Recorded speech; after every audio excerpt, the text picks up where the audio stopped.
আসসালামু আলাইকুম। আজকে ক্লাসে পঞ্চম শ্রেণীর গণিত বইয়ের ১০৪ পাতার ১২, ১৩, ১৪ এই তিনটা অঙ্ক সমাধান করব। তো প্রথমে ১২ নম্বরটা খেয়াল করো। দেখো লেখা আছে বার্ষিক ৫% মুনাফায় ৬০০ টাকা বিনিয়োগ করলে ৫ বছরের মুনাফা সহ আসল কত হবে। দেখো লিখিত অঙ্কগুলো ভালো করে পড়তে হবে, ভালো করে পড়ে বুঝলেই কিন্তু অঙ্কটা সহজ হবে। তো লেখা আছে দেখো বার্ষিক ৫% মুনাফা। তো ৫%টা কি? দেখো ৫% অর্থ হলো ১০০ টাকায় তোমাকে ১ বছরে ৫ টাকা মুনাফা দিতে হবে। ১০০ টাকায় ১ বছরে কয় টাকা মুনাফা দিতে হবে? ৫ টাকা মুনাফা দিতে হবে। এখন তুমি ৬০০ টাকা বিনিয়োগ করেছো। কত টাকা? ৬০০ টাকা বিনিয়োগ করেছো। এখন বিনিয়োগ করার পরে ৫ বছরের মুনাফা সহ আসল কত হবে। এই মুনাফা সহ আসল বলতে কি বোঝানো হয়েছে? দেখো এখানে আসলও থাকবে এবং মুনাফাও থাকবে। মুনাফা আর আসল একসাথে যা হবে সেটা হচ্ছে মুনাফা আসল। ঠিক আছে? তো এই অঙ্কটা আমরা দুইটা নিয়মেই করব, একটা হচ্ছে সূত্র দিয়ে আর আরেকটা হচ্ছে লিখিতভাবে। প্রথমে আমরা সূত্র দিয়ে করব, তারপরে লিখিতভাবে করব। তো সূত্র দিয়ে করতে হলে আমাকে জানতে হবে এখানে যে মানগুলো দেওয়া আছে এগুলাকে আসলে কি বলে। প্রথমে আছে ৫%, এটাকে বলা হয় কি? মুনাফার হার। দেখো আমি একবারে লিখে দিচ্ছি। তো ১২ নম্বর দিয়ে তোমরা প্রথমে লিখে নিবা যে মুনাফার হার কত পার্সেন্ট দেওয়া আছে? ৫% দেওয়া আছে। তারপরে ৬০০ টাকা, এই ৬০০ টাকা হচ্ছে আসল, যে টাকাটা বিনিয়োগ করা সেটা হচ্ছে আসল। তো আসল কত? আসল ৬০০ টাকা। তারপরে আছে ৫ বছর। বছর মানে কি? একটা সময়। তাহলে সময় হচ্ছে কত বছর? সময় ৫ বছর। দেখো এখানে আছে মুনাফার হার, আসল আর সময়। এখন নেই কি? এখানে নেই হচ্ছে মুনাফা। তার মানে তোমাকে আগে মুনাফা বের করতে হবে, কারণ এখানে বলা হচ্ছে মুনাফা সহ আসল। আসল তো আমাদের জানাই আছে ৬০০ টাকা, তাহলে মুনাফা কত সেটা আমাদের জানতে হবে। তো মুনাফার একটা সূত্র আছে, সেই সূত্রটা ফেললে কিন্তু অঙ্কটা হয়ে যাবে। তো মুনাফার সূত্রটা কি? দেখো লিখবা হচ্ছে আমরা জানি যে মুনাফা সমান আসল গুণ মুনাফার হার গুণ সময়, আর নিচে লিখবা ১০০। তাহলে মুনাফা সূত্র কি? আমার সাথে পড়ো। মুনাফা সমান আসল গুণ মুনাফার হার গুণ সময় বা ১০০। মুনাফার হার বলতে বার্ষিক মুনাফার হার। ঠিক আছে? এবার আমরা মানগুলো বসায় দিব। দেখো প্রথমে আছে আসল কত? ৬০০ টাকা। তো লিখবো হচ্ছে ৬০০, তারপর একটা গুণ চিহ্ন আছে, গুণ চিহ্ন দিয়ে দাও। তারপর মুনাফার হার, দেখো মুনাফার হার কত? ৫%, এখানে শুধু ৫ লিখবা। তারপর গুণ দিয়ে সময় কত? ৫ বছর, এখানেও শুধু ৫ লিখতে হবে। এবার নিচে কত? ১০০। এবার এই দুইটা শূন্য আর এই দুইটা শূন্য কেটে দিলাম। দেওয়ার পর নিচে দেখো ১ থাকছে, এই ১-এর আর কোনো দাম নাই। এখন আমরা কি করব? ৬ ৫ ৫ গুণ করব। দেখো ৬ আর ৫ গুণ করলে কত হয়? ৫ ছক ৩০, ৩০-এর সাথে ৫ গুণ করো, ৩০ আর ৫ গুণ করলে কত হয়? ৫-এ ০ ০, ৩ ৫-এ ১৫, কত হচ্ছে? ১৫০। তার মানে সব মিলিয়ে হচ্ছে ১৫০ টাকা। তাহলে দেখো মুনাফা আমরা কত পেয়েছি? ১৫০ টাকা। এখন আমাদের উত্তর কি বের করতে হবে? যে মুনাফা সহ আসল কত হবে। দেখো মুনাফা পেয়ে গিয়েছি ১৫০ টাকা, আর আসল ছিল কত? ৬০০ টাকা। তাহলে আসল আর মুনাফা মিলে কত হবে? ৬০০ আর ১৫০ যোগ করলেই উত্তরটা হয়ে যাবে। তো কিভাবে লিখবা? তোমরা লিখবা ৫ বছর পর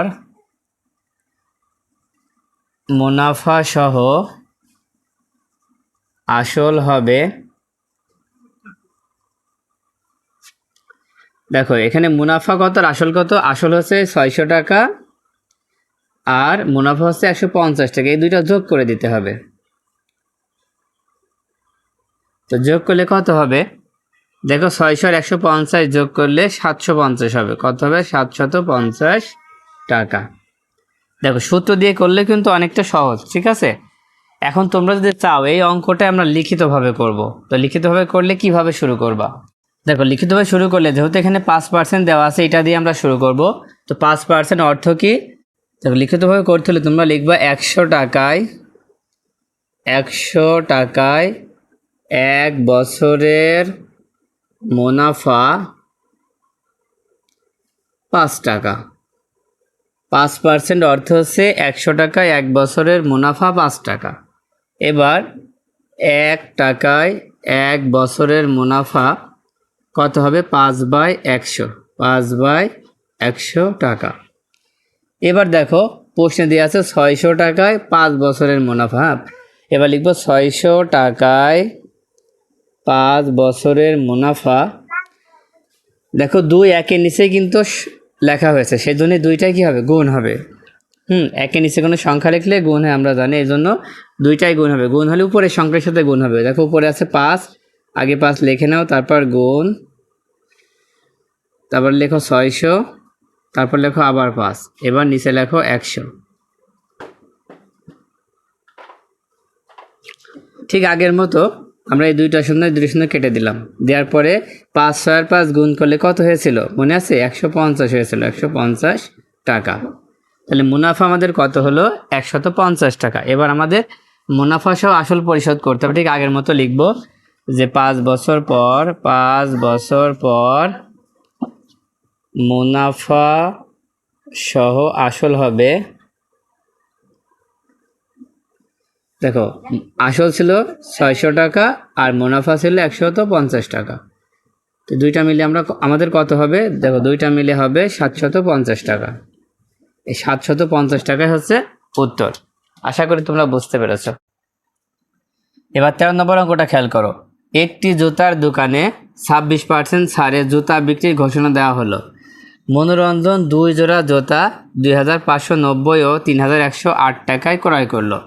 এখন ক নম্বরে বলা হচ্ছে প্রতি জোড়া জুতার প্রকৃত মূল্য কত? দেখো একটি জুতার দোকানে 26% ছাড় দিয়ে জুতা বিক্রি করার ঘোষণা দেওয়া হলো। 26% ছাড় মানে কি? দেখো প্রতি 100 টাকায় তোমার কাছ থেকে 26 টাকা কম নেওয়া হবে। প্রতি 100 টাকায় কয় টাকা কম নেওয়া হবে? 26 টাকা কম নেওয়া হবে। এখন মনোরঞ্জন 2 জোড়া জুতা কিনলো। কয় জোড়া? 2 জোড়া জুতা কিনলো। তো জুতা কিনলে প্রথম জোড়ার দাম হয়েছে 2590 টাকা আর দ্বিতীয় জোড়ার দাম হয়েছে 3108 টাকা। এখন মনোরঞ্জন যদি ছাড় না পেত তাহলে প্রতি জোড়া জুতার প্রকৃত মূল্য কত হতো? যদি ছাড় না দিত তাহলে জুতার দাম কত হতো সেটাই কিন্তু বের করতে হবে। এই প্রকৃত মূল্যটা আমাদের বের করতে হবে। তো দেখো আমরা শুরু করব কিভাবে? এখানে দেওয়া আছে কি 26%। তো 26% দিয়ে শুরু করব। 26% মানে কি? আমরা লিখব 26% ছাড়ে হচ্ছে প্রকৃত মূল্য 100 টাকা হলে বিক্রয় মূল্য কত হবে? এই 100 থেকে 26 বিয়োগ করে দিব। দেখো 100 থেকে 26 বিয়োগ করলে কত হবে? 74 হবে। কত হবে? 74 টাকা হবে। তাহলে দেখো আমরা 74টা পেয়েছি বিক্রয় মূল্য। আর হচ্ছে প্রকৃত মূল্য কোনটা? যে দোকানদার যদি ছাড় না দিত তাহলে সেটা ছিল হচ্ছে প্রকৃত মূল্য, আর ছাড় দিয়ে যেটা করেছে সেটা হচ্ছে বিক্রয় মূল্য। এখন আমাদের উত্তর চেয়েছে যে প্রকৃত মূল্য কত। যেটা উত্তরে চাই সেটা কিন্তু আমরা পরে লিখবো। তার মানে প্রকৃত মূল্যটা পরে লিখবো আর বিক্রয় মূল্যটা আগে লিখবো। তার মানে 74 আগে লিখবো আর 100 পরে লিখবো। তো কীভাবে শুরু করবা? লিখবা হচ্ছে প্রথম জুতা জোড়ার ক্ষেত্রে, মানে প্রথম জুতা জোড়ার ক্ষেত্রে কেমন হবে? লিখবো হচ্ছে বিক্রয় মূল্য একেবারে বাতিল। বিক্রয় মূল্য 74 টাকা হলে প্রকৃত মূল্য 100 টাকা। তারপরে বিক্রয় মূল্য 1 টাকা হলে প্রকৃত মূল্য 100/74 টাকা। তারপর বিক্রয় মূল্য কত দেওয়া আছে দেখো, এই যে 2590 প্রথমটার ক্ষেত্রে, তো 2590 টাকা হলে প্রকৃত মূল্য, দেখো একের নিচে যখন আমরা কোনো সংখ্যা লিখবো তখন এই সংখ্যাটা গুণ হবে, তাই গুণ হলে উপরে যে সংখ্যা আছে তার সাথে গুণ হবে, 100-র সাথে 2590 লিখতে হবে। এবার নিচে 74 লিখে দাও। তো এখন প্রথমে আমরা দেখবো যে 74 দিয়ে 2590-কে ভাগ করা যায় কিনা। তো পাশে আমরা করে দিচ্ছি, দেখো ভাগ করা যাচ্ছে কিনা। তো 74 দিয়ে 2590-কে ভাগ করব। তো প্রথমে 74 দিয়ে আমরা 25-কে কি ভাগ করতে পারবো না, তার মানে 3টা নিতে হবে, 259-কে ভাগ করব। এখন 74 ঘরের নাম তো আমরা জানি না, তাহলে এই ক্ষেত্রে কি করতে হবে, 7 দিয়ে 25-কে ভাগ করে দেখতে হবে কতবার যায়। দেখো 7 ঘরের নামটা পড়ো, 7 × 7, 7 × 14, 3 × 7 = 21, 4 × 7 = 28, 4 নিলে বেশি হচ্ছে, তার মানে 3 নিলেই হবে। তবে হবে কিনা সেই জন্য আমরা 74-এর সাথে আগে 3 গুণ করে দেখবো। দেখো 74 গুণ 3 কত হচ্ছে, 3 × 4 = 12, 2 হাতে 1, 3 × 7 = 21, আর 1 হচ্ছে 22, কত হলো 222, তার মানে 3 বার নিলে হবে 222। এবার বিয়োগ করে ফেলো, 9 থেকে 2 বিয়োগ করলে 7 হয়, আর 5 থেকে 2 বিয়োগ করলে 3 হয়। দেখো 2 2 মিলে যাচ্ছে, এবার এই শূন্যটা নামায় দাও। আবার আমরা এই 7 দিয়ে 37-কে ভাগ করে দেখব কত বদলায়। দেখো 5 × 7 = 35, 6 × 7 = 42, 6 বার নিলে বেশি হচ্ছে, তার মানে 5 বার নিলে 5 × 7 = 35 ঠিক আছে হয় কিনা আমরা দেখি আগে। 74-এর সাথে 5 গুণ করে দেখো, দেখো 4 5-এ বিশেষ শূন্য, হাতে থাকবে 2, 5 × 7 = 35 আর 2 হচ্ছে 37, দেখো মিলে যাচ্ছে, তার মানে 5 নিলে মিলে যাচ্ছে। এবার কি করবা, যেহেতু আমরা দেখলাম যে 74 দিয়ে 2590-কে ভাগ করা যাচ্ছে, তার মানে 74 দিয়ে যদি 2590-কে ভাগ করি বা কাটাকাটি করি তাহলে হবে হচ্ছে 35, কত হবে 35।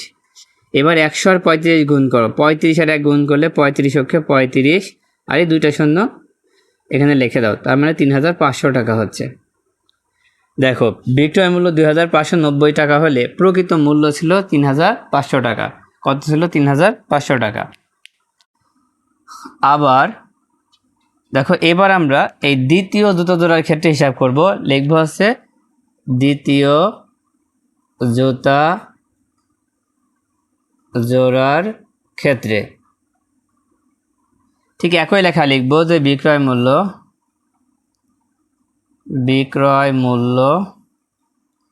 ৭৪ টাকা হলে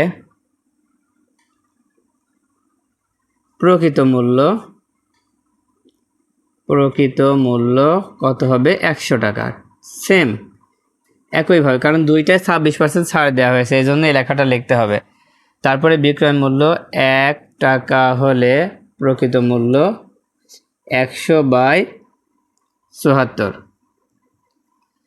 এবার দেখো দ্বিতীয় জোড়ার বিক্রয় মূল্য কত ছিল 3108, 3108 টাকা হলে প্রকৃত মূল্য, দাগ দিয়ে দেখো এটা কিন্তু উপরে গুণ হবে, 100 গুণ 3108 আর নিচে হচ্ছে 74। এখন 74 দিয়ে 3108-কে ভাগ করব। দেখো 74 দিয়ে যদি আমরা 3108-কে ভাগ করি তাহলে 42 হবে, তাই 74 দিয়ে যদি এটাকে কাটাকাটি করি তাহলে হবে হচ্ছে 42, আর 42 আর 100 গুণ করলে দেখো একই সাথে 42 গুণ করো, 42 অক্ষে 42 আর 2টা শূন্য বসায় দাও, তাহলে কত হলো 4200 টাকা। দেখো বিক্রয় মূল্য 3108 টাকা হলে প্রকৃত মূল্য 4200 টাকা। দেখো আমরা কিন্তু প্রতি জোড়া জুতার প্রকৃত মূল্য বের করে ফেলেছি, এটা একটা এটাই কিন্তু উত্তর। এবার খ নম্বর দেখো, খ নম্বরে বলা হচ্ছে জুতা ক্রয় বাবদ তার কত টাকা সাশ্রয় হলো। সে যে 2টা জুতা জোড়া কিনলো, এই 2টা জুতা জোড়া কিনে তার কত টাকা সাশ্রয় হলো। দেখো আমাদের প্রকৃত মূল্য ছিল 3500 টাকা, প্রথম জুতা জোড়ায় 3500 টাকা, কিন্তু ছাড় পেয়ে হয়েছে 2590 টাকা, তার মানে এখানে তার কত টাকা সাশ্রয় হয়েছে। আবার দেখো দ্বিতীয় জোড়ার ক্ষেত্রে প্রকৃত মূল্য ছিল 4200 টাকা, কিন্তু সে কিনেছে 3108 টাকা, তাহলে এখানে সে কত টাকা, মানে তার কত টাকা সাশ্রয় হয়েছে, এখন আমাদের সেটাই বের করতে হবে। দেখ খ নাম্বার দিয়ে আমরা লিখতে পারি যে প্রথম জুতা জোড়ায় সাশ্রয় হয়েছে সাশ্রয় হয়েছে। কি করবা, এই প্রকৃত মূল্য থেকে যে টাকা কিনেছে সে টাকা বিয়োগ করে দিতে হবে। তার মানে 3500 থেকে বিয়োগ হবে 2590। আমরা কিন্তু খুব শর্টে করে দিলাম, ঠিক আছে, একবারে। এবার বিয়োগ করে ফেলো, দেখো 0 0 বিয়োগ করলে 0, এখানে 9 এখানে 0, তাহলে 10 ধরো, 10 থেকে 9 বিয়োগ করলে 1 হবে, হাতে 1, সে 1 5 সাথে যোগ করলে 6, আর 5কে 15 ধরো, তার মানে 15 থেকে 6 বিয়োগ করলে 9 হবে, হাতে 1 থাকবে, সে 1 2 সাথে যোগ করলে 3, 3 3 মিলে যাচ্ছে, আর হবে না, তার মানে 910 টাকা। দেখো প্রথম জুতা জোড়ায় সাশ্রয় হয়েছে 910 টাকা। তো আবার দ্বিতীয় জুতা জোড়ায় সাশ্রয় হয়েছে, দেখো দ্বিতীয় জুতা জোড়ার হচ্ছে প্রকৃত মূল্য আছে 4200 টাকা, 4200 টাকা, আর কিনেছে হচ্ছে 3108 টাকা, 3108 টাকা। তাহলে কত টাকা সাশ্রয় হবে দেখা যাক, বিয়োগ করে ফেলো। দেখো এখানে 8 এখানে 0, 0কে 10 ধরো, 10 থেকে 8 বিয়োগ করলে 2 হবে, হাতে 1 থাকবে, সে 1 0 সাথে যোগ করলে 1 হবে, এখন এই 0কে 10 ধরো, 10 থেকে 1 বিয়োগ করলে 9 হবে, আবার হাতে 1 থাকবে, সেই 1 এর সাথে যোগ করলে 2, তা 2 2 মিলে যাচ্ছে, 0 হবে, এবার 4 থেকে 3 বিয়োগ করলে 1 হবে, কত হচ্ছে 1092 টাকা। দেখো দ্বিতীয় জুতা জোড়ায় সাশ্রয় হয়েছে 1092 টাকা, তার মানে এবার দুইটা মিলে তার কত টাকা সাশ্রয় হয়েছে সেটাই বের করব। আমরা এবার নিচে লিখে দিব যে মোট সাশ্রয় হলো প্রথমটা হয়েছে 910 টাকা, পরেরটা হয়েছে 1092 টাকা। এবার যোগ করে দাও, দেখো 2 আর 0 যোগ করলে 2 হয়, 9 আর 1 10, 10 0 হাতে 1, সে 1 আর 9 যোগ করলে 10, 10 0 হাতে 1, সে 1 এর সাথে যোগ করলে 2 হয়। দেখো 910 এবং 1092 টাকা যোগ করলে আমরা পাবো 2002 টাকা। তাহলে মোট সাশ্রয় হলো কত, 2002 টাকা। এটাই কিন্তু উত্তর। এবার 14 নম্বর অঙ্কটা খেয়াল করো। মতিন সাহেবের মাসিক আয় 55,500 টাকা এবং তার মধ্য থেকে তিনি 13,875 টাকা বাড়ি ভাড়া বাবদ ব্যয় করেন। কবির সাহেবের মাসিক আয় 48,000 টাকা এবং তিনি বাড়ি ভাড়া বাবদ 14,400 টাকা ব্যয় করেন। দেখো এখানে দুইজনারই কিন্তু একই রকম প্রশ্ন দেওয়া আছে যে মতিন সাহেবের মাসিক আয় 55,500 টাকা এবং তিনি বাড়ি ভাড়া বাবদ ব্যয় করেন 13,875 টাকা। আবার কবির সাহেবের মাসিক আয় 48,000 টাকা এবং তিনিও বাড়ি ভাড়া বাবদ ব্যয় করেন 14,400 টাকা। এখন ক নম্বরে বলা হচ্ছে তাদের প্রত্যেকের আয়ের উপর বাড়ি ভাড়া বাবদ ব্যয় শতকরায় প্রকাশ করি, মানে 100 টাকায় তাদের বাড়ি ভাড়া কত সেটা প্রকাশ করতে হবে, ঠিক আছে। ক নম্বর দিয়ে লিখবা যে প্রথমে মতিন সাহেব, তাই না, তাই লিখবো মতিন সাহেব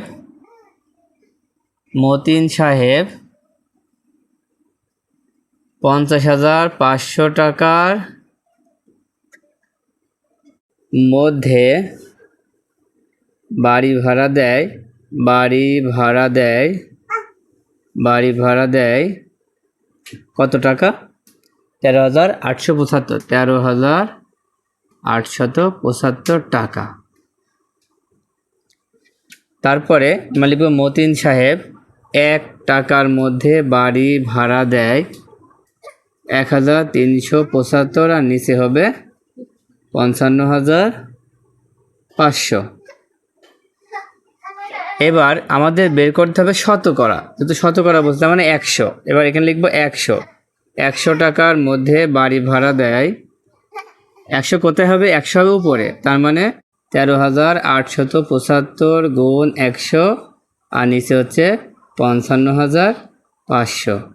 এবার কি করবা, এই দুইটা শূন্য আর এই দুইটা শূন্য কেটে দাও, দেওয়ার পরে এখন উপরে আছে 13,875, নিচে আছে 555। তো 555 দিয়ে 13,875কে যদি আমরা ভাগ করি তাহলে কত হবে, দেখো এখানে আমরা ভাগ করে দিয়েছি, 555 দিয়ে 13,875কে ভাগ করলে কত হবে, 25 হবে, তার মানে এখানে হবে হচ্ছে 25 টাকা। তার মানে মতিন সাহেব 100 টাকায় সে 25 টাকা বাড়ি ভাড়া দেয়। তাহলে মতিন সাহেবেরটা আমরা বের করলাম, ঠিক একইভাবে এখন বের করব কবির সাহেবেরটা। তো লিখবো আবার কবির সাহেব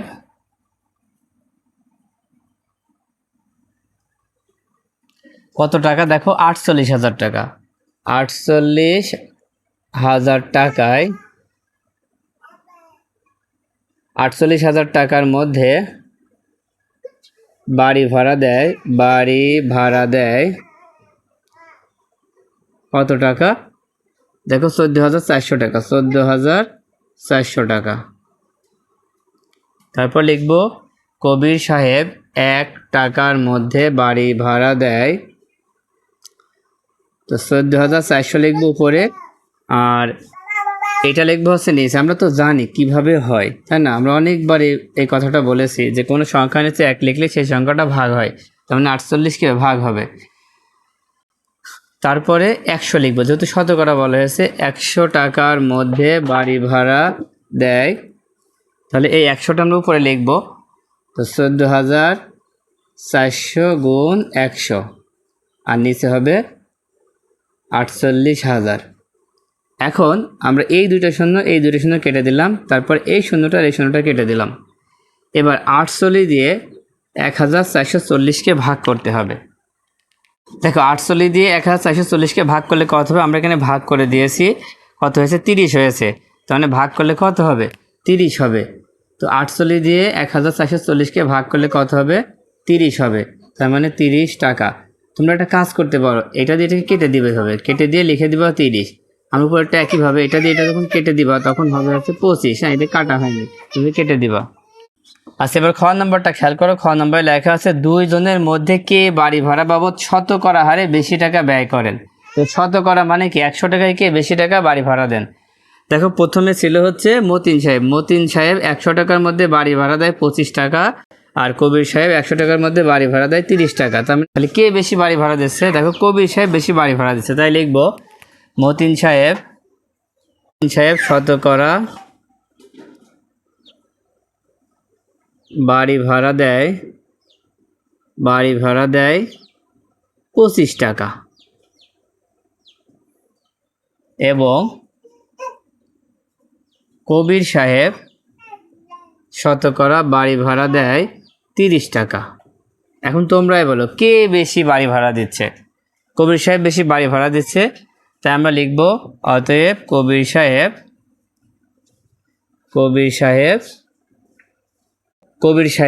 বাড়ি ভাড়া বাবদ শতকরা বেশি ব্যয় করেন। তাহলে উত্তর হবে কবির সাহেব। তো আশা করি তোমরা অঙ্কগুলো বুঝতে পেরেছো। তো আজকের মতো ক্লাসটা এই পর্যন্ত। আল্লাহ হাফেজ।